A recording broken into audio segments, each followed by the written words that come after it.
ட்ரெண்ட்வுட்ஸ் மக்களுக்கு வணக்கம். கருப்பு படம் ரிலீஸ் ஆகி ரொம்ப வெற்றிகரமா போய்கிட்டு இருக்கு.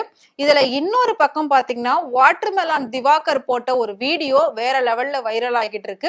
கருப்பு படத்துல திவாகர் எங்கப்பா அப்படின்னு சொல்லி பார்த்துட்டு வரக்கூடிய ஆடியன்ஸ் எல்லாருமே வந்து கேள்விகள் கேட்டுட்டு இருந்தாங்க. அது மட்டும் இல்லாம ஒரு சிலர் அவரை கேலி கிண்டலாவுமே பேசிட்டு இருந்தாங்க. கருப்பு படத்துல வரேன்னு சொல்லி அவர் வந்து மார்த்தட்டி சொல்லிக்கிட்டு இருந்தாரு. இப்ப எங்கப்பா காணோம் அப்படின்ற மாதிரி கேட்டுட்டு இருந்தாங்க. சோ அதுக்கு விளக்கம் கொடுக்கிற மாதிரி திவாகர் வந்து ஒரு பதில் வீடியோ போட்டிருக்காரு. அதாவது பெரிய பெரிய ஆர்டிஸ்டுக்கே இப்படி எல்லாம் நடக்கிறது சகஜம் தான். பெரிய ஆட்கள் நடிக்கிறதெல்லாம் கூட வந்து ஈஸியா தூக்கிடுவாங்க. இந்த கருப்பு படத்துல என்னோட சீனை தூக்குறது ஒன்னும் பெரிய விஷயம் கிடையாது. இதுல ஏற்கனவே நிறைய யூடியூபர்ஸ் நடிச்சிருக்காங்க. அவங்களையும் தூக்கிட்டாங்க. ஒரு சிலரை மட்டும் தான் வச்சிருக்காங்க.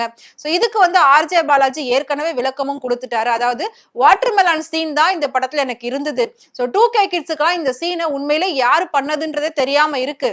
அதனால அந்த சீனை வச்சுட்டோம் அப்படின்னா அது திவாகர்னு தான் கன்ஃபார்ம் பண்ணிருவாங்க. சோ சூர்யா சாருக்கான மவுஸ் போயிடும் அப்படின்றதுனால அவங்க வந்துட்டு இந்த சீனை தூக்கிட்டாங்க. இந்த படத்துல அந்த சீனே டோட்டலா இருக்கவே இருக்காது. இந்த படத்துல ஒரு சீன் வரலன்றதுக்காகலாம் நான் ஒன்னும் கவலைப்படலைங்க. ஏன்னா நான் பிக் பாஸ் போறதுக்கு முன்னாடி 5 படம் பண்ணிட்டேன்.